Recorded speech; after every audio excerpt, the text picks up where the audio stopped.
আজ আমি তেভাগা কৃষক আন্দোলন সম্বন্ধে কিছু আলোচনা করব। তাহলে আলোচনাটা শুরু করি। কোন পরিপ্রেক্ষিতে এই আন্দোলনটা হয়েছিল, অর্থাৎ তার পটভূমি কী ছিল?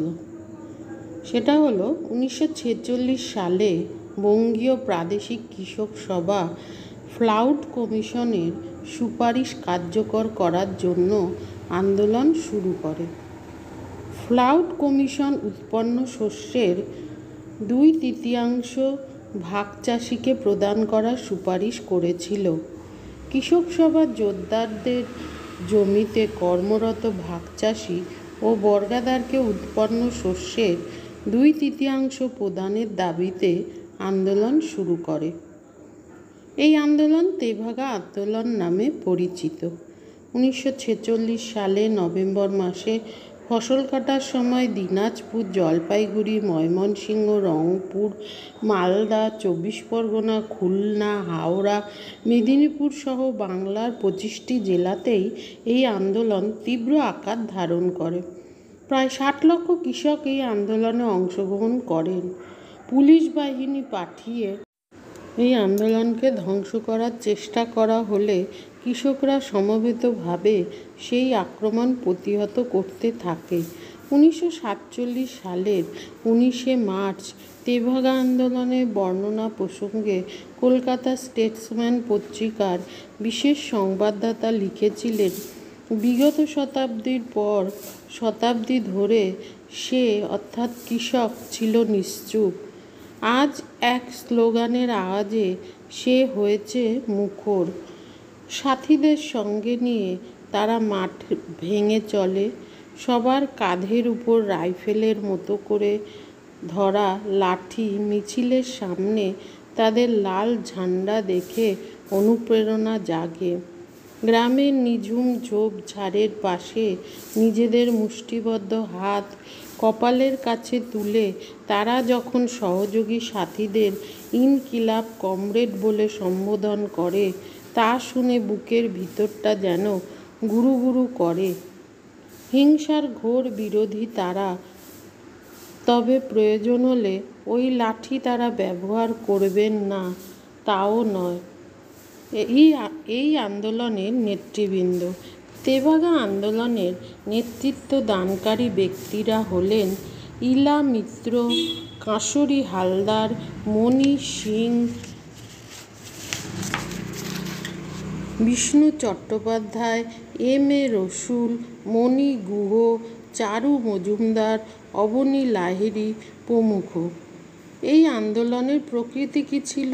নানা দিক থেকে তেভাগা আন্দোলনের প্রকৃতিকে আমরা নিম্নলিখিতভাবে বিশ্লেষণ করতে পারি। যথা: 1. তেভাগা আন্দোলন ছিল প্রধানত অর্থনৈতিক সংগ্রাম, শ্রেণী সংগ্রাম নয়। তাই এটি সামন্ততান্ত্রিক শোষণ ব্যবস্থার মূলোচ্ছেদ করার লক্ষ্য নিয়ে পরিচালিত হয়নি।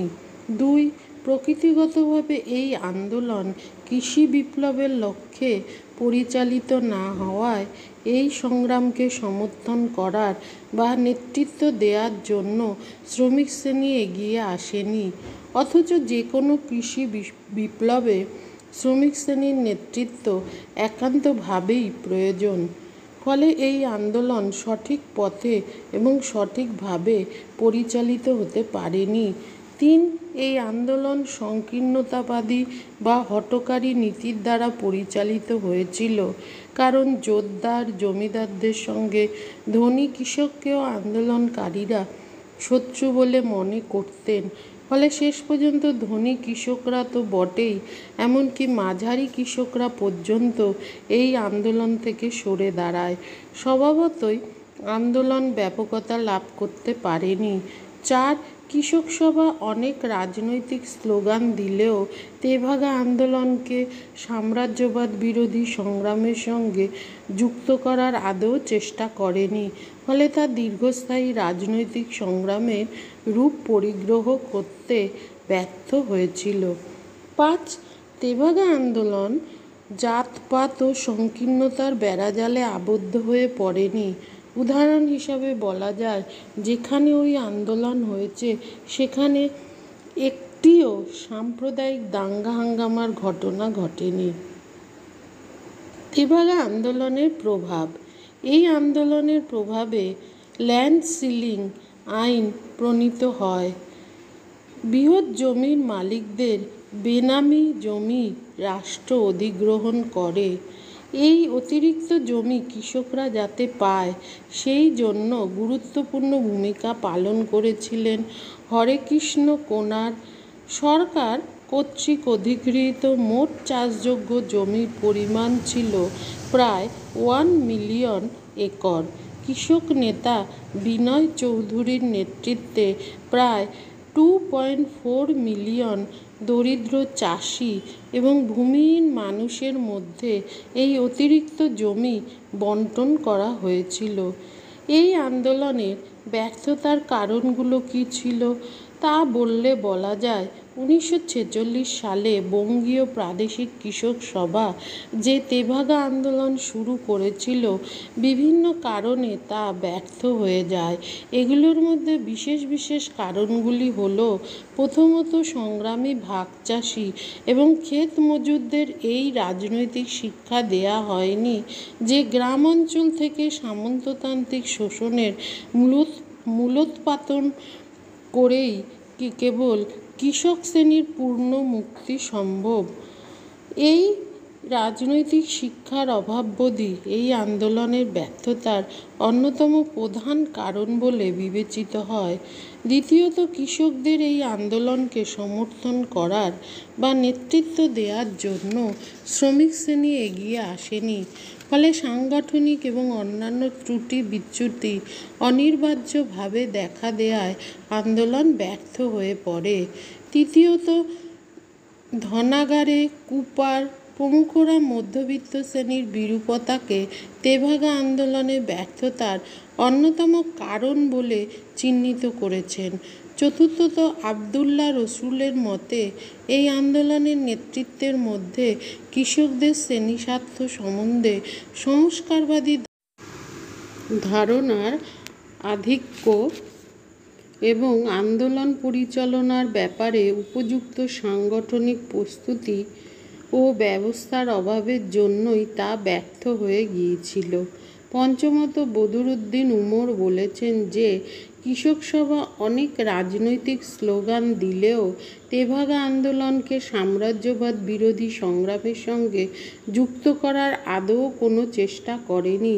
ফলে দীর্ঘস্থায়ী রাজনৈতিক সংগ্রামের রূপ পরিগ্রহ করতে না পারায় অতি সহজেই সরকার আন্দোলনকে দমন করতে সক্ষম হয়েছিল।